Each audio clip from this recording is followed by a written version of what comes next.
मैं जब बड़ी हुई तो मेरे दो बड़े भाइयों शुक्र और मशकूर को देखा था। ये दोनों ही जुड़वा थे।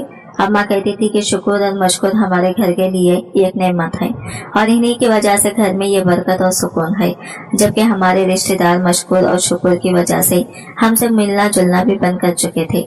मैं शुक्र और मशकूर की इकलौती बहन थी। घर में सिर्फ अम्मा और भाई होते थे। एक रात मेरी आंख खुली तो अब्बा को बिस्तर पर ना पाकर मैं बहुत परेशान हो गई थी। भाई भी ऐसे थे जिनका चलना फिरना वैसे ही मुश्किल था, क्योंकि काफी सारे काम अम्मा खुद करती थी। पिछले साल ही तो उन्होंने चलना शुरू किया था। अब ऐसे भाई किसी बहन की हिफाजत क्या करेंगे जिनके अपने जिस्म छोटे हों और वो ठीक से चल फिर भी ना सकते हो।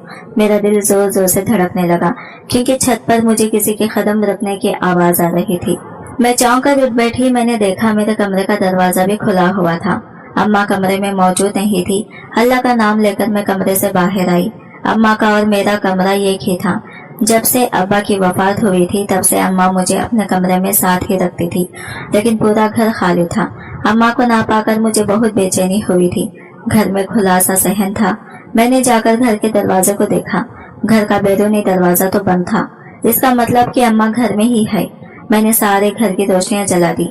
इधर उधर देखा। मुझे महसूस हुआ कि छत का दरवाजा खुला हुआ है और अम्मा वहीं पर मौजूद है। मुझे रात के इस पहर छत पर जाना भी बहुत अजीब लग रहा था। बड़ी मुश्किल से जब मैं छत पर पहुंची तो देखा तो अम्मा जाए नमाज बिछाए अंधेरे में बैठी दुआ कर रही थी। इस वक्त मैं दबे कदमों अम्मा के पास पहुंची। ये देखकर मुझे हैरत हुई थी कि अम्मा अल्लाह से रो रो कर अपने किसी गुनाह की माफी मांग रही थी। या अल्लाह, मैं बहुत गुनहगार हूँ, मगर तुम मेरी गलती की सजा मेरी औलाद को मत देना। अम्मा के आंसू देखकर मुझे लगा जैसे कि वो अपने किसी बहुत बड़े गुनाह पर पछता रही हो। पर इतनी देर औरत भला क्या गुनाह कर सकती है? मेरा दिल मुसलसल ये सोचने पर मजबूर कर रहा था। इतने में अम्मा को कंधे से पकड़कर हिलाया तो अम्मा ने चौंक कर मेरी तरफ देखा। वह हड़बड़ा गई थी, जैसे मुझे यहाँ आने की तौखा ना हो। अनकु, तुम यहाँ क्यों आई हो? तुम्हें मैंने 100 बार कहा है, अगर मैं कमरे में ना हूँ तो अंदर से दरवाजे को बंद कर लिया करो। यहाँ छत पर आने की जरूरत थी। भला चलो नीचे चलो, जवान लड़की हो तुम, तुम्हें अपनी हिफाजत अब खुद करना पड़ेगी। शुक्र और मुश्किल तो इस हालत में नहीं कि अपनी बहन को संभाल सके। अम्मा अपनी आंखों से आंसू पोंछते नीचे आ रही थी और मुझे अभी तक समझ नहीं आ रहा था कि अम्मा अपने गुनाहों की माफी क्यों मांगती है। हालांकि मोहल्ले में अम्मा की बहुत ज्यादा इज्जत थी। हर कोई इन्हें कदर की निगाह से देखता था। मोहल्ले के बच्चे इनके पास कुरान पाक पढ़ने के लिए आते थे, लेकिन अम्मा कभी किसी से कोई बात नहीं करती थी। बस हर वक्त रोती और पछताती रहती। कभी कभी शुक्र और मशकुर की तरफ देखकर अम्मा की आंखों से आंसू रवां हो जाते और कहते कि मेरे बच्चों को मेरे गुनाहों की सजा मिली है। मैं अम्मा से पूछती भी कि तुमने ऐसा क्या गुनाह किया है जिसकी वजह से शुक्र और मुश्किल ऐसे पैदा हुए हैं। तब अम्मा खामोश हो जाती और जाकर कमरे का दरवाजा अंदर से बंद कर लेती। मुझे अब अम्मा की बातों पर बहुत ज्यादा गुस्सा आने लगा। वो खामखा ही खुद को कोसती है। मैंने एक दिन सोचा और ये बातें इनसे पूछना छोड़ दी थी, लेकिन जिंदगी में इंसान को कभी सुकून नहीं आता। लोग सुकून और चैन से जीने भी कब देते हैं। इस दिन मेरी फूफू घर आई। फूफू हमारे घर में अपने बेटे की शादी की दावत देने आई थी। आते ही अम्मा को शादी का कार्ड पकड़ाकर बोली, जाहिदा तुम्हें शादी में जरूर आना है और हाँ, अपने बच्चों को भी लेकर आना। शुक्र और मुश्किल, वैसे भी तुम इन बेचारों की शादी की खुशी तो देख नहीं सकती। अच्छा है कि मेरी बेटों की शादी में ही तुम अच्छा सा जोड़ा पहन लेना और अपने सारे अरमान पूरे कर लेना। ये बात सुनकर अम्मा को कैसे गुस्सा आ गया। इनकी आंखें लाल हो गई। फूफू को ललकारते हुए बोली, तुमने ये कैसे सोच लिया कि मैं तुम्हारे बेटों की शादी में अरमान पूरे करूंगी? मेरे अपने भी माशाल्लाह से 2 बेटे हैं, मैं इनकी शादी क्यों नहीं करूंगी? फूफू ये बात सुनकर जोर से खखा लगाकर हंस पड़ी। मैं भी इन्हें हक्का बक्का देख रही थी कि वो ऐसा क्यों कह रही हैं। अरे भाई, तुम अपने दोनों बेटों की शादियां करोगी कैसे, ये बताओ? कि इनके तो जिस्म आपस में जुड़े हुए हैं, तो फिर इनकी शादी कैसे मुमकिन है? ये तो शादी हो ही नहीं सकती। फूफू हाथ पर हाथ धरे बैठी अम्मी का तमाशा देख रही थी। तब अम्मी ने वो बात की कि मुझे इन पर हैरत होने लगी, बल्कि लगा कि जैसे मैं कोई ख्वाब देख रही हूँ। हमीदा, तुम ज्यादा मत तोड़ो। ठीक 3 महीने के बाद मैं अपने दोनों बेटों की शादी करूंगी। शादी में तुम्हें भी दावत दूंगी और तुम्हें शादी में आना होगा। मेरे बेटों को तुम मामूली या घर पड़ा मत समझो। मौलवी अब्दुल्ला के बेटे हैं, कुंवारे नहीं मरेंगे। अल्लाह जन्नत नसीब करे मौलवी साहब को। कहते थे कि जो निकाह की सुन्नत पूरी किए बगैर मर गया, इसका तो जनाजा भी नहीं पढ़ाया जाता। तो बस मैं अपने बेटों के लिए निकाह की सुन्नत जरूर पूरी करूंगी।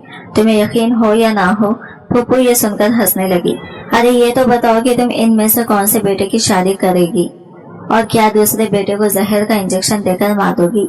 क्योंकि एक बेटे की शादी करोगी तो फिर वो अपने फराइज कैसे पूरे करेगा, और दूसरा बेटा कहाँ जाएगा जिसका जिस्म इसके साथ ही जुड़ा है? पागल औरत, ऐसे बच्चों की शादियां नहीं की जाती। ये जिंदा है, तुमको इसी पर शुक्र अदा करना चाहिए, वरना तो ऐसे बच्चे इतना पल बढ़कर जवान ही नहीं होते। और तुम हो के तुम्हें इनकी शादी की पड़ी है। खुदा का खौफ करो, मैं जा रही हूँ। मुझे लगता है तुम्हारा दिमाग सटिया गया है। शादी में आना हुआ तो आ जाना। फूफू ये कहकर हमारे घर से निकल गई थी। मैं अम्मा की तरफ देखने लगी। अम्मा के चेहरे पर अभी भी गुस्सा था। देख लेना सिद्रा, मैं अपने दोनों बेटों की शादियां करूंगी, और शादियां भी ऐसे के लोग देखते रह जाएंगे। अम्मा तुम क्या कह रही हो? हमारे पास ना पैसा है, ना घर है, ना दौलत है, और फिर इन दोनों की शादी कैसे हो सकती है, जबकि दिनों ही चार पाई पर पड़े हैं। फूफू की बात को दिल पर नहीं लेना चाहिए था। आपको मैंने कहा तो। अम्मा मुझे गुस्से से घूरती हुई अपने कमरे में चली गई और हमेशा की तरह कमरे का दरवाजा बंद कर दिया। मगर आज रात को मुझे अपने भाइयों के साथ वाले कमरे में ही सोना पड़ा था। अम्मा ने रात तक कमरे का दरवाजा नहीं खोला। मैं तो डरती ही रह गई कि पता नहीं क्या हो गया। अम्मा को पहले कभी इतना गुस्सा करते नहीं देखा था। मैंने खैर से इनके कमरे में जाने के बाद मैं शुक्र और मुश्कुर के कमरे में आई तो वो भी सो रहे थे। मैं आज खुद इन्हीं के कमरे में सो गई थी। सुबह हुई तो बंद कमरे का दरवाजा खुला और कहने लगी, मैं अपने बेटों का रिश्ता ढूंढने जा रही हूँ। आज घर में सारा काम तुम्हें करना पड़ेगा, इसलिए तुम जरा ध्यान से काम करना, और हाँ, दोपहर के लिए खाना बना लेना। अम्मा की बात सुनकर मुझे लगा कि अम्मा वाकई में पागल हो गई है। ऐसे बेटे का रिश्ता कौन देगा? मैंने अम्मा से पूछा, पर इनके सर पर तो जैसे जुनून तारे था। अम्मा घर से निकल गई। मैंने इनका पीछा नहीं किया, घर के काम जो करना था। खैर 1-2 हफ्ते अम्मा इसी तरह चक्कर लगाती रही। 2 हफ्ते के बाद जब फूफू हमारे घर आई तो फूफू के सामने अम्मा ये बम फोड़ा कि मैं नसीरुद्दीन के 2 बेटों से अपने 2 बेटों की शादियां कर रही हूँ, और शादियां भी ऐसे कि तुम्हें भी आना पड़ेगा। अम्मी की यह बात सुनकर फूफू हक्का बक्का होकर इन्हें देखने लगी। भाभी आप ये क्या कर रही हैं? आपको पता भी है ना, वजीरुद्दीन तो बेचारा मजबूर है, लेकिन आपको क्या मसला है? आप क्यों खामखा शादी के नाम पर बेहयाई करने जा रही हैं? खुद सोचे कि दोनों बेटियों की बीवियां एक कमरे में कैसे रह सकती है। एक लड़के की बीवी दूसरे के लिए गैर महरम होगी, इसी तरह दूसरे का पहले की बीवी से पर्दा होगा। आपको हो क्या गया है? आप मेरी जिद में आकर इतना बड़ा निजाम तोड़ने जा रही हैं। आपको कोई एहसास नहीं है कि आप एक मोहल्ले में रहती हैं, लोग आपकी इज्जत करते हैं। कल को जब आप ये बात मोहल्ले में बताएंगी तो लोगों का रद्द अमल क्या होगा, पता है ना आपको?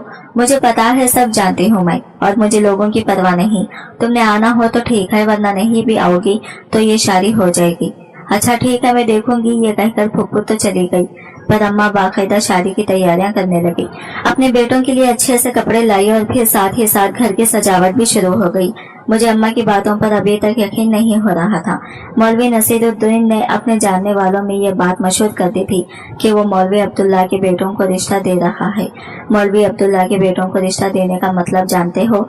लोग इससे पूछते तो वो टाल देता था, उसे किसी बात की परवाह नहीं थी। लेकिन फिर मुझे समझ आ गई थी कि नसीरुद्दीन इस शादी पर क्यों मान गया था। इसने तो एक ही महीने में अम्मा के हाथ पांव गिला और कान खाली कर दिए थे। इनमें कोई जेवर नहीं था, तो नसीरुद्दीन तो इंतहाई चालाक और लालची आदमी था। इसने अम्मा को लूट लिया और बदले में अपनी बेटियों के रिश्ते दे दिए। उसे तो निकाह की नजाकत का अंदाजा नहीं था, लेकिन जब हमारे खानदान वालों को इस शादी का पता चला तो सब लोग अपने कानों को हाथ लगाने लगे। ताया अब्बू ने तो साफ कह दिया कि ये शादी नहीं, बेहयाई है, और इसमें इस बेहयाई की तकरीब में हरगिज शिरकत नहीं करूंगा। बाकी खानदान के भी काफी सारे लोगों ने इस शादी में आने से मना कर दिया था। इस रात अम्मा ने अपने घर में खीर बनाई, अपने दोनों बेटों को खिलाई और फिर मुझे भी दे दी। कहने लगी कि जाकर ये मोहल्ले में बांट आओ। मैंने देखा आज अम्मा के चेहरे पर एक अजीब सा सुकून था, और 3 दिन के बाद शादी थी, मगर फिर भी अम्मा बहुत मुतमईन लग रही थी। इन्हें देखकर महसूस हो रहा था जैसे दिल में कोई बहुत बड़ी बात दबाए हुए हो। मगर जैसे ही मैं खीर बांटकर घर में वापस आई तो देखा कि घर में अम्मा नहीं थी। शुक्र और मुश्कुर अपने कमरे में थे, जबकि किचन में भी अम्मा नहीं थी। मुझे लगा कि वो वाकई दूसरी बार भी छत पर ही गई होंगी, पर जैसे ही छत पर गई तो अम्मा ने छत का दरवाजा बंद कर रखा था। मैंने छत के दरवाजे पर हल्की हल्की दस्तक दी ताकि अम्मा दरवाजा खोल दे, पर आज उन्होंने मेरे दस्तक देने पर भी दरवाजा नहीं खोला। ऐसा लगता था जैसे अम्मा को मेरी बातें बहुत बुरी लगी हो, लेकिन ऐसा तो अम्मा ने कभी भी नहीं किया था कि वो घर का दरवाजा बंद करके ऊपर छत पर चली जाए। मैं रात तक उनका इंतजार करती रही। रात को भी जाकर मैंने दरवाजा बजाया, लेकिन अम्मा ने दरवाजा नहीं खोला। अब मुझे डर लगने लगा। मैंने जाकर शुक्र और मुश्किल को बताया, वो भी बेचारे सिवाय रोने के और कर भी कह सकते थे। शुक्र कहने लगे कि तुम अम्मा को हमारा वास्ता देकर आवाज दो, अम्मा दरवाजा खोल देगी। लेकिन मेरा ऐसा करने के बावजूद भी अम्मा ने छत का दरवाजा ना खोला। अब हम तीनों को अम्मा की बहुत फिक्र हो रही थी। तब मुझे शुक्र ने मशवरा दिया कि तुम जाकर मोहल्ले के किसी आदमी को बुला लाओ, फिर छत के दरवाजे की कुंडी तोड़ देते हैं और तुम जाकर देख लेना कि अम्मा क्या कर रही है। चूंकि रात सर्दियों की है, इस तरह अगर हम उन्हें खुले आसमान तले छोड़ देंगे तो भी अच्छा नहीं होगा। क्या पता उन्हें कोई नुकसान ही ना हो जाए। मुझे यह बात बिल्कुल ठीक लगी थी। मैंने जाकर सगीर चिच्चा को यह बात बता दी। सगीर चिच्चा भी सुनकर परेशान हो गई। ये कारपेंटर को लेकर हमारे घर आए। यूं छत के दरवाजे को तोड़ दिया गया। दरवाजा तोड़ने ही मेरी नजर सामने पड़ी। मेरे पैरों तले से जमीन निकल गई। अम्मा को इस हालत में देखकर मुझे बहुत अजीब लग रहा था। मैं नहीं चाहती थी कि हमारे घर का ये राज बाहर के लोगों को पता चले, इसलिए मैंने इन लोगों को फौरन वहां से जाने का कहा। अम्मा पर चादर डाल दी थी। मैं हरगिज नहीं चाहती थी कि मेरी अम्मा का ये राज किसी को पता चले। आज मैं अपने अब्बा की रूह को क्या जवाब दूंगी? अम्मा, ये तुम क्या कर रही हो? तुम होश में तो हो? अपने बेटों की शादी के पीछे इतना पागल हो गई हो? ये गिरी हुई हरकत क्यों की है तुमने? मैं दिल ही दिल में सोचने लगी, पर उस वक्त अम्मा को कुछ नहीं कह सकती थी। बामुश्किल मैंने अम्मा को सहारा देकर नीचे कमरे में लाया था। मेरा दिमाग अब सोच भी नहीं सकती थी कि मेरी माँ इस कदर गिरी हुई हरकत करेगी। लेकिन अम्मा को भूल ही गई थी कि मैंने इनके मुंह पर पानी के छींटे मारे और इनको जगाने की कोशिश की, पर उन्होंने आंख नहीं खोली। ऐसा लगता था जैसे अम्मा बेहोश हो गई हो। डॉक्टर को तो मैं बुलाने से रही। काफी देर के बाद अम्मा ने खुद ही आंखें खोल ली। वो खुद को मेरे कमरे में पाकर हैरान हो गई। तुम मुझे यहाँ क्यों लेकर आई हो? मुझे ऊपर जाने दो। मैं जो कर रही हूँ मुझे करने दो। खुदा का खौफ करें अम्मा, ऐसी कौन सी मुसीबत से आ गई है कि आप अब्बा की रूह को परेशान करेंगी? पता है आपको जो आप कर रही हैं उससे अब्बा की रूह को कितनी तकलीफ होगी? नहीं तकलीफ होगी जितनी तकलीफ ममता को होती है। उससे ज्यादा तकलीफ तुम्हारे बाप की रूह को नहीं होगी। करने दो मुझे जो मैं कर रही हूँ। यह कहकर अम्मा दीवानावार दरवाजे की तरफ भागने लगी। मुझे अपनी माँ की इस पागलपन पर बहुत परेशानी हो रही थी। हमारे घर के हालात बिगड़ चुके थे। 3 दिन बाद शुक्र और मशकूर की शादी थी। हैरत अंगेज तौर पर शादी का दिन करीब आया तो अम्मा की हालत संभल गई। अम्मा ने मुझसे तैयार होने को कहा। हमारे खानदान के साथ बारात में कोई नहीं जा रहा था, सिवाय मेरे मामू और मामू के चंद बच्चों के, जिनकी जिंदगी में हमारे अलावा कोई नहीं था। हम लोग बारात लेकर नजीरुद्दीन के घर पहुंचे। नजीरुद्दीन के घर पहुंचे। नजीरुद्दीन भी अपनी बेटियों को कुर्बानी का बकरा बनाने के लिए तैयार था। अम्मा ने एक पोटली उसे थमा दी थी। नजीरुद्दीन ने वो खोलकर देखी। उसकी आंखें चमक गई थी। यकीनन ये सोना होगा। मैंने दिल में सोचा और अफसोस करने लगी। कैसा बाप है जो अपनी बेटियों का सौदा कर रहा है। अम्मा ने मौलवी साहब को बुलवाया। मौलवी साहब ने बड़ी मुश्किलों से अम्मा की मिन्नत समाजत करने पर मेरे भाइयों का निकाह पढ़ा दिया था। शुक्र और मशकूर दोनों शादीशुदा हो चुके थे। अम्मा की 2 बहुएं भी घर में आ चुकी थी। बड़े अजीब से लम्हात थे। हम उन दोनों लड़कियों को लेकर, यानी उन्हें रखसत करके अपने घर लेकर आ गए थे। दोनों लड़कियों को अम्मा ने अपने कमरे में बिठाया। मैं अम्मा का मुंह देखने लगी। माँ, तुम अपना सारा सोना बेचकर इन दोनों लड़कियों को खरीद कर लाई हो, पर इन्हें सुहागन कैसे बनाओगी? क्यों नहीं बनाऊंगी? मेरे बच्चों का पूरा हक है। वो अपनी शादीशुदा जिंदगी गुजारें, बच्चे पैदा करें, अपनी नस्ल को आगे बढ़ाएं।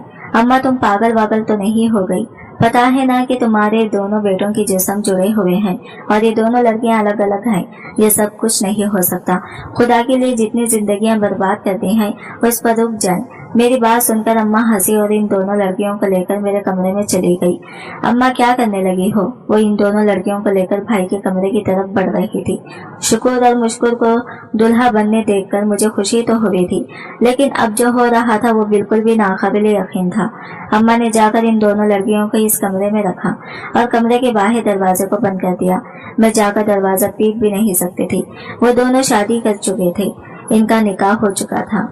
अब मैं कैसे कह सकती थी कि इन्हें कमरे में नहीं जाना। अब अम्मा ही रह गई थी जो कि छत पर चली गई थी। मैं उनके पीछे पीछे गई मगर छत का दरवाजा हमेशा की तरह बंद था। मैं दरवाजे के पीछे से चिल्लाने लगी, अम्मा दरवाजा खोलो, तुम्हें क्या हो गया है? छत पर रहकर क्यों खुद को बर्बाद करोगी? इतनी सर्दी है, अब क्या मैं दोबारा से जाकर चिच्चा को बुलाऊं, दरवाजा तोड़ूं और फिर तुम तक पहुंचूं? फिर अम्मा ने मेरी बात का जवाब दे ही दिया, तुझे खुदा का वास्ता है मेरी बेटी, वापस चले जा नीचे, आज मुझे मत तंग कर। मैं जो कर रही हूँ मुझे करने दे, अपने बच्चों के लिए, अपनी औलाद के लिए ये सब कर रही हूँ। वो रब है, वो किसी की भी सुन सकता है, वो चाहे तो कुछ भी हो सकता है। अम्मा की आवाज सुनकर मैं दरवाजे के पास ही बैठ गई। नहीं चाहती थी कि अम्मा आधी रात को चीख मारे और कोई सुनने वाला भी ना हो और बचाने वाला भी ना हो। बैठे बैठे मुझे नींद आ रही थी। 2-3 घंटे गुजर गए, ना अम्मा ने दरवाजा खोला ना मैं वहां से उठी। सर्दी में मेरे हाथ पांव शन हो चुके थे, मुझे अपना वजूद बेजान सा महसूस हो रहा था। तभी सुबह की अजान की आवाज मेरे कानों से टकराई। मैंने अजान पर अपने आप को झिंझोड़ते हुए उठाने की कोशिश की। अम्मा दरवाजा नहीं खोल रही थी। मोहल्ले में एक बार मैं तमाशा नहीं बनाना चाहती थी, जो कुछ पहले हो चुका था वही काफी था। मैं नीचे आ गई, सोचा कि शुक्र और मुश्किल से उनकी बात पूछूं, उनके साथ क्या हुआ और अब आगे क्या करना है। और सुबह तो जैसे मैंने अपनी जिंदगी का सबसे नाकाबिले यकीन मंजर देखा था। मैं क्या देखती हूँ, शुक्र और मुश्किल अपनी जगह पर अलग अलग खड़े हैं। उन्हें अपने सामने खड़ा देखकर मुझे लगा मैं कोई ख्वाब देख रही हूँ और इनकी बीवियां इनके साथ खड़ी नाश्ता बनाने में मदद कर रही थी। शुक्र ने आगे बढ़कर मुझे गले लगा लिया। वो बहुत खुश लग रहा था। मुझे यकीन नहीं आ रहा था, मेरी बहन, लगता है मैं भी कोई ख्वाब देख रहा हूँ, पर यह सब मुमकिन हुआ है। ये आज ही की रात मुमकिन हुआ और ये भी हो गया कि देखो तुम्हें भी यकीन नहीं आ रहा होगा। मैं तो अपने आप का आजाद महसूस करके बहुत खुश हूँ, इतना खुश के बता नहीं सकता, पर यह सब हमारी माँ की वजह से हुआ है। अगर हमारी माँ कोशिश नहीं करती तो हम सब इसी तरह अपनी जिंदगी गुजारते थे। जिंदगी की ये खुशियाँ कभी देख नहीं सकते थे, हत्ता कि अपने मौत आ जाती और वापस हम खाक में मिल जाते हैं। भाई को हाथ लगाकर देखने लगी। इसके जिस्म पर ना कोई जख्म था, ना ही कोई छुरी का निशान, यह खीखी का निशान जिससे मुझे लगे कि मेरे भाइयों की सर्जरी हुई है या अम्मा ने इनका कोई इलाज करवा दिया है। मुझे अचानक अम्मा की याद आई थी। शुक्र और मुश्किल की हकीकत पर यकीन करने के बाद मुझे याद आया, अम्मा को तो मैं छत पर ही छोड़ आई थी। सुबह के 6 बजे थे। मैं छत पर गई। अम्मा दरवाजा खोले बैठी खुदा का शुक्र अदा कर रही थी। उनका सर सजदे में था जबकि जाई नमाज खाली थी। मैं अम्मा की तरफ देखने लगी। ये क्या कर दिया अम्मा? तुम मैं और क्या करती बेटी, मुझे बताओ। इससे ज्यादा सुकून और खुशी वाली क्या बात हो सकती थी कि मेरे दोनों बेटे अपने पाँव पर खड़े हो जाएं। और क्या मांग सकती थी मैं खुदा से? ठीक ही क्या अम्मा, मैंने खाली जाई नमाज की तरफ देखा। यहाँ पर खाना काबा के गिलाफ का टुकड़ा अब मौजूद नहीं था। अब्बा की जवानी की दोनों में जब वो खाली हुआ करते थे, दुनिया में कई मुल्कों में तिलावत के लिए बुलाए जा चुके थे। अब्बा को गुलाफ काबा का टुकड़ा मिला था और शायद इनाम के तौर पर ही मिला था। अब्बा को इमाम साहब ने एक बात बड़ी राजदारी के साथ बताई थी कि तुम इस गिलाफ काबा के वास्ते अल्लाह से जो मांगोगे वो तुम्हें मिल जाएगा, पर इसके बाद टुकड़ा तुमसे छिन जाएगा।